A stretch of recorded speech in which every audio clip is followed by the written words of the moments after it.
Fibre అధికంగా ఉండే millets తో ఈరోజు టేస్టీ రెసిపీ అయితే చేసుకుందాం. దీనిలో పాలకూర సోయా చంక్స్ కూడా వేసుకుంటున్నాం కాబట్టి దీనిలో ఫుల్ గా ఐరన్ అలాగే ప్రోటీన్ కూడా ఉంటుంది. సింపుల్ గా మీరు ఏదో ఒక రైస్ తో సరిపెట్టుకుందాం అనుకునేటప్పుడు ఇలా చేసుకుంటే దీని టేస్ట్ చాలా బాగుంటుంది. పైన అయితే ఆనియన్స్ వేసుకొని తినండి, అలాగే కొంచెం లెమన్ కూడా పిండుకొని తింటే అబ్జార్ప్షన్ చాలా బాగుంటుంది.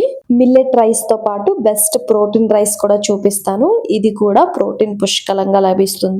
మీకు కర్రీ రసం రెండు పెట్టుకునే ఇంట్రెస్ట్ లేనప్పుడు సింపుల్ గా ఇలాంటి రైస్ రెసిపీస్ అయితే చేసుకోండి. సింపుల్ గా చేసేసుకోవచ్చు, టేస్టీగా ఉంటుంది. వీడియో నచ్చితే సబ్స్క్రైబ్ చేసుకోవటం మర్చిపోవద్దు. ఫస్ట్ ఆయిల్ వేసుకుని కొంచెం ఆవాలు వేసుకోండి, జీరా వేసుకోండి, అలాగే కొంచెం ఆనియన్స్ కూడా వేసుకుని ఒకసారి ఇలా అయితే ఫ్రై చేసుకోండి.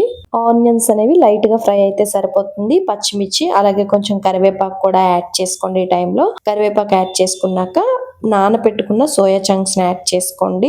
ఒక హాఫ్ అన్ అవర్ 1 అవర్ ముందు నానపెట్టుకుని వేడి నీటిలో వేసుకుని దాన్ని యాడ్ చేసుకోండి. ఒకసారి ఇలా కలుపుకుని ఆ తర్వాత పాలకూర ఉంటుంది కదా, దాన్ని కూడా మంచిగా వాష్ చేసుకుని కట్ చేసుకుని పాలకూరను కూడా యాడ్ చేసుకోండి. పాలకూరలో వాటర్ ఉంటుంది కదా, అది కొంచెం ఇంకినంత వరకు అలా ఫ్రై చేసుకోండి. లైట్ గా ఫ్రై చేసుకున్న తర్వాత మూత పెట్టి ఒక 2 మినిట్స్ అలా వదిలేయండి. పాలకూర అనేది కొంచెం దగ్గరగా మగ్గిపోతుంది. ఆ తర్వాత అయితే దీనిలో స్పైసెస్ అయితే యాడ్ చేసుకోండి. కొంచెం పసుపు అలాగే కారం అలాగే కొంచెం ఉప్పు యాడ్ చేసుకుంటే సరిపోతుంది. ఎక్కువ మసాలాలు వేయొద్దు. ఇప్పుడు మొత్తం అంతా కలిసేంత వరకు ఒక్కసారి అయితే కలుపుకోండి. ఆయిల్ లో ఇలా మంచిగా ఫ్రై చేసుకోవాలి. ఆయిల్ కూడా ఎక్కువగా వేయొద్దు. ఈ రైస్ హెల్దీగా చేసుకోవాలనుకుంటున్నాం కాబట్టి కొంచెం ఆయిల్ వేసుకుంటే సరిపోతుంది. ఆ తర్వాత నైట్ అంతా నానబెట్టుకున్న కొరలను అయితే వేసుకోండి. నైట్ మొత్తం నానబెట్టుకోండి. కొరలు ఎంత మంచిగా నానితే అంత మంచిది, వేడి చేయదు. ఇప్పుడు ఒక గ్లాసు మీరు కొరలు తీసుకుంటే గనక 3 లేదా 3.5 గ్లాసులు వాటర్ యాడ్ చేసుకుని నైటే అలా నానబెట్టి వదిలేయండి. ఆ వాటర్ తో సహా యాడ్ చేసేసుకొని విజిల్ పెట్టుకోండి. విజిల్ పెట్టుకున్నాక 2 విజిల్స్ రానిస్తే కొరలు అనేవి మంచిగా కుక్ అవుతాయి. ఈ రైస్ పొడి పొడిగా కావాలి అని అనుకుంటే ఒక గ్లాస్ కి 2 గ్లాసులు వాటర్ మాత్రమే యాడ్ చేయండి. లేదు కొంచెం లూజ్ గా కావాలి అని అనుకుంటే ఒక గ్లాస్ కి 3.5 గ్లాసులు వాటర్ యాడ్ చేస్తే రైస్ అయితే లూజ్ గా వస్తుంది. నాకు పొడి పొడిగా కంటే కొంచెం లూజ్ గా ఉంటేనే ఇష్టం. నాకు పొడి పొడిగా కుదిరింది కాబట్టి కొంచెం హాట్ వాటర్ యాడ్ చేసుకుని ఇంకొక 2 మినిట్స్ అయితే ఇలా కుక్ చేసుకుంటే రైస్ లూజ్ గా ఉంటుంది, తినడానికి కూడా వీలుగా ఉంటుంది. టేస్ట్ అయితే చాలా బాగుంటుంది. ఇప్పుడు సాల్ట్ అది సరిపోయిందా లేదా చూసుకోండి. చెక్ చేసుకుని ఒకవేళ సాల్ట్ సరిపోకపోతే ఈ టైంలో యాడ్ చేసుకుని స్టవ్ ఆఫ్ చేసుకోండి. ఇలా మీరు ఈ రైస్ చేసుకోవటం వల్ల చాలా బెనిఫిట్స్ ఉంటాయి. షుగర్ పేషెంట్స్ కూడా చాలా మంచిది. థైరాయిడ్ ఉన్న వాళ్ళు ఎవరన్నా చేసుకోవచ్చు.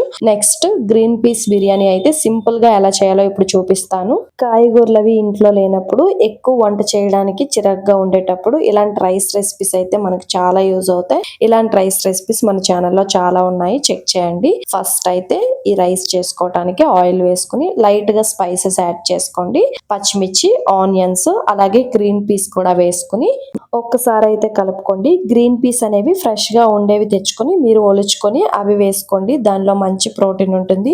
ఆల్రెడీ మీరు ప్యాకెట్ లో వేసినవి అయితే కొంచెం కలర్ ఉంటుంది అందులో, దాని వలన హెల్త్ కి అంత మంచిది కాదు. అలాగే అల్లం వెల్లుల్లి పేస్ట్ కూడా యాడ్ చేసుకుని అల్లం వెల్లుల్లి పేస్ట్ అనేది పచ్చివాసన పోయేంత వరకు ఫ్రై చేసుకోవాలి. ఎంత మంచిగా ఫ్రై చేసుకుంటే బిర్యానీ అంత బాగుంటుంది. ఆ తర్వాత మూత పెట్టుకుని ఒక 2 మినిట్స్ అయితే కుక్ చేసుకోండి. దీనిలోకి సాల్ట్, కొంచెం కారం అలాగే గరం మసాలా, కొంచెం బిర్యానీ మసాలా యాడ్ చేసుకోండి. మొత్తం మసాలాలన్నీ యాడ్ చేసుకున్నాక ఒకసారి కలిసేంత వరకు ఒకసారి అయితే మొత్తం కలుపుకోండి.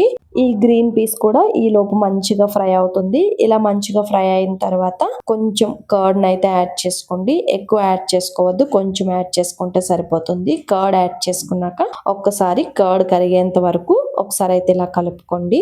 మీకు ఇష్టం ఉంటే యాడ్ చేసుకోవాలి అని అనుకుంటే ఈ టైంలో సోయా చంక్స్ ని కూడా యాడ్ చేసుకోవచ్చు. అది కూడా బెస్ట్ ప్రోటీన్. ఈ రెండు రైస్ కలిపి చేసుకుంటే కూడా టేస్ట్ అయితే చాలా బాగుంటుంది. ఆ తర్వాత దీనిలోకి వాటర్ అయితే యాడ్ చేసుకోండి.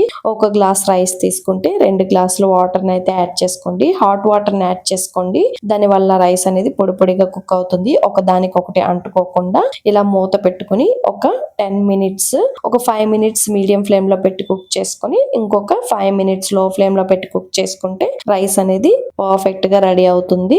తక్కువ క్వాంటిటీ చేస్తున్నాను కాబట్టి 10 ఆర్ 15 మినిట్స్ సరిపోతుంది. ఇలా వేడివేడిగా రైస్ ఉడికిన తర్వాత ఒకసారి అయితే ఇలా కలుపుకొని ఒక 5 మినిట్స్ అలా పక్కన పెట్టేయండి, వేడివేడిగా తినకుండా. ఆ తర్వాత రైస్ అనేది పొడి పొడిగా అవుతుంది. ఆ తర్వాత సర్వ్ చేసుకుని దానిలో కొంచెం లెమన్ పిండుకొని తినండి.